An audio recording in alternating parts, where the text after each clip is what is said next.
And we're back in the studio. So today we're going to be talking about flame rectification and how we use it in a gas-fired furnace. We use it as a safety device just to verify that we actually had ignition, because what ends up happening is your gas valve is going to open as your igniter is on and it's going to ignite that gas. If for some reason it doesn't ignite that gas, we need some kind of device in place to verify that there's actually flame. Otherwise, it's just going to shoot gas all over the place, and then we don't want that. So we use what's called a flame rod, or also known as a flame sensor. Literally, this thing is just a stainless steel rod. That's all there is to it. But we're going to go over the basics of how it works and how to diagnose it when it's not working. So here we go.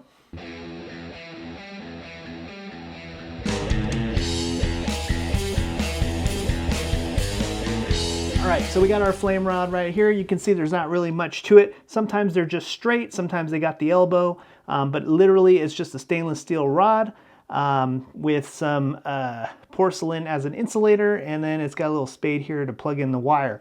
So how is this thing working? Well, we'll go over that, but basically it works by using a process of which is called flame rectification. So this is injecting usually 90 to 120 volts of AC voltage into the flame. As the flame is burning, while this is injecting that AC voltage into it, it's doing some crazy stuff. I'm not going to get into the science of it, but basically it converts it into microamps DC. The flame is touching all this metal. It's touching the edge, the ends of this burner assembly. It's touching the wall of the heat exchanger. It's all metal. And if you notice on some of them, you'll actually see a ground wire attached to the burner assembly itself. And that is usually a dedicated ground running directly to the control board. And that's going to close the circuit. So you're going to have the AC voltage going through the flame, hitting the casing of the furnace and running back through that ground.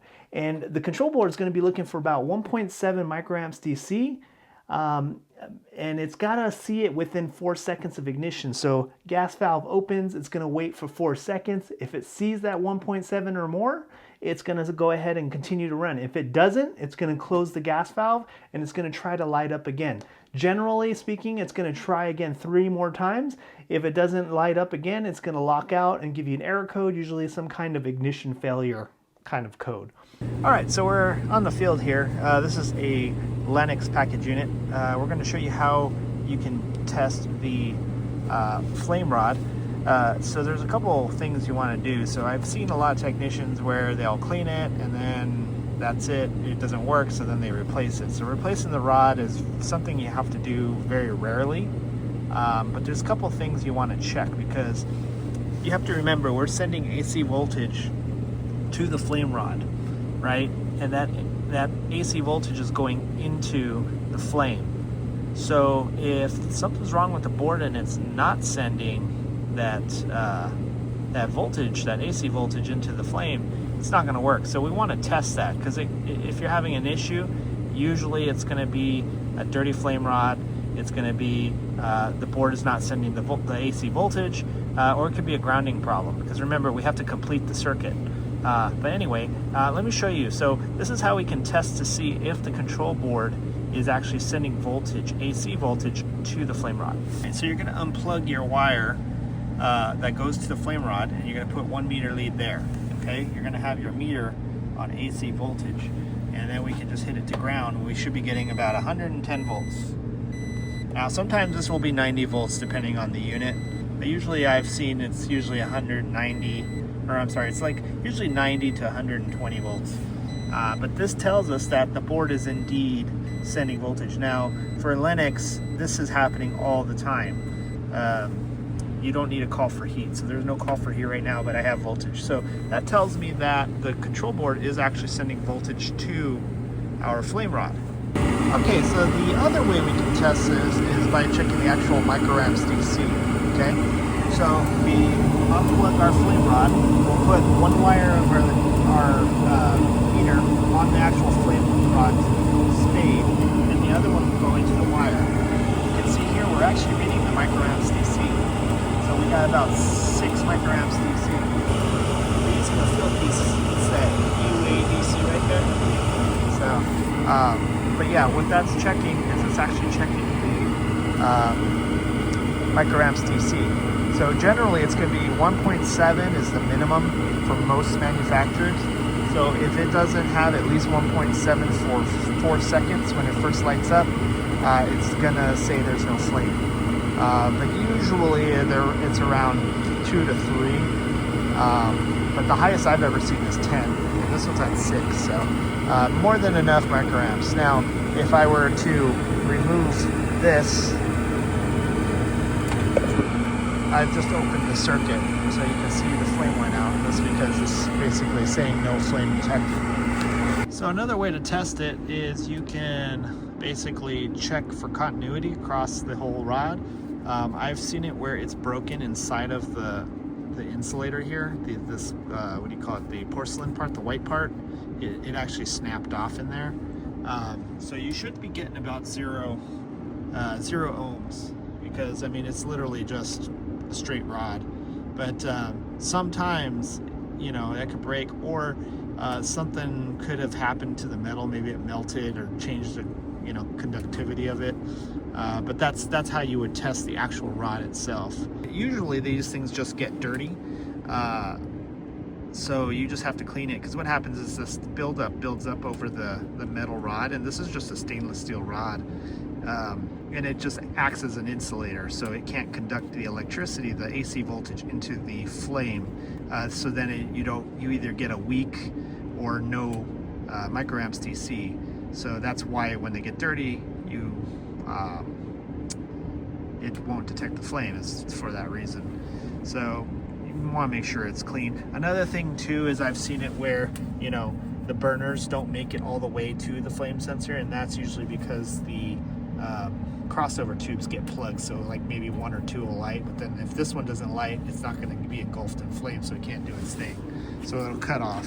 And like I said, most manufacturers have 4 seconds to prove. So if you're having an issue, you light it up, count to 4. If it goes out, it's more than likely it's an issue with flame sensing. And cleaning them can be pretty easy. I use one of these little Brillo pads. What I do though is, this is not brand new. Like when it's brand new, it's like super coarse. What I do is I kind of just like clean it into itself to make it a little softer, and then I start using it. When they say about scratching it can potentially cause an issue, but I haven't really seen it, to be honest. When I first started, I used to actually use sandpaper, but when you scratch it, what it does is it takes off a layer on the top, and it makes it more porous, so it's more susceptible to getting dirty, basically. So it just will get dirty real quick. So that's pretty much the only reason you'll have to clean these, is if they physically break, bend, or if they're just so scratched up, they just immediately get dirty. So that's how we diagnose a flame rod in the field if you're having an issue. So if it ignites, you count to 4 and it goes out, you probably got a flame rod issue.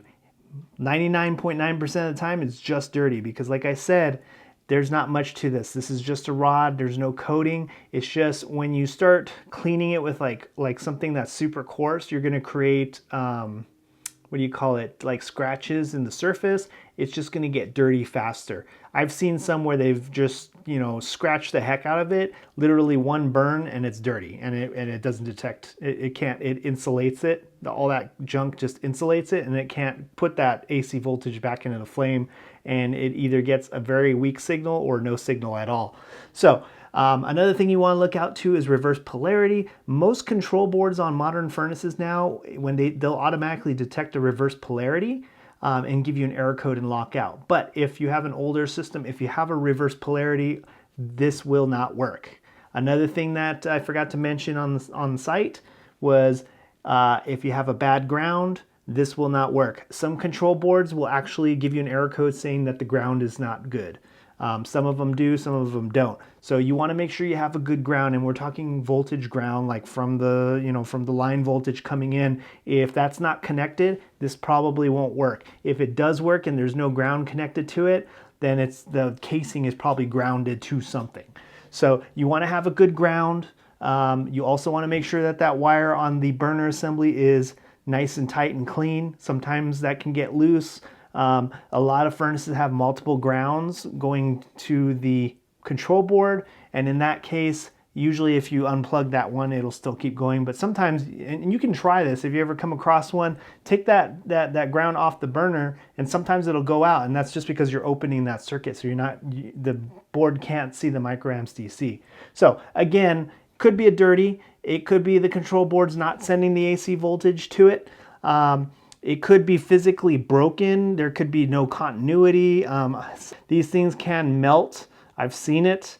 So yeah, I mean, basically physical damage, a bad control board, a messed up wire. So replacing this is very rare. So anyway, hopefully this video helps you out when you come across these things. I'm going to be releasing more videos kind of going over some more of the basic safety functions of a gas-fired furnace. Let me know in the comments what you think and if you like it, and if I was completely wrong on anything, go ahead and correct me. I'm always up for some constructive criticism because we're all here to learn. I don't know everything. I never will. So this is a constant learning effort for everyone involved, including myself. But anyway, hopefully you liked this video. So thanks for watching. Make sure you like and subscribe, comment, tell me what a horrible technician I am. Hit that bell notification and follow me on Instagram, Facebook. And if you like the tools I use and you want to support the channel, go ahead and visit my Amazon store and pick up some of the tools that I use. And if you like a good set of work socks, Camel City Mill has some amazing work socks. They're made out of that crazy merino, Ironside merino wool. And keeps your feet nice and dry, and they also have compression socks, which I am loving, by the way, and they got some new colors. We'll see you on the next one. Thanks for watching.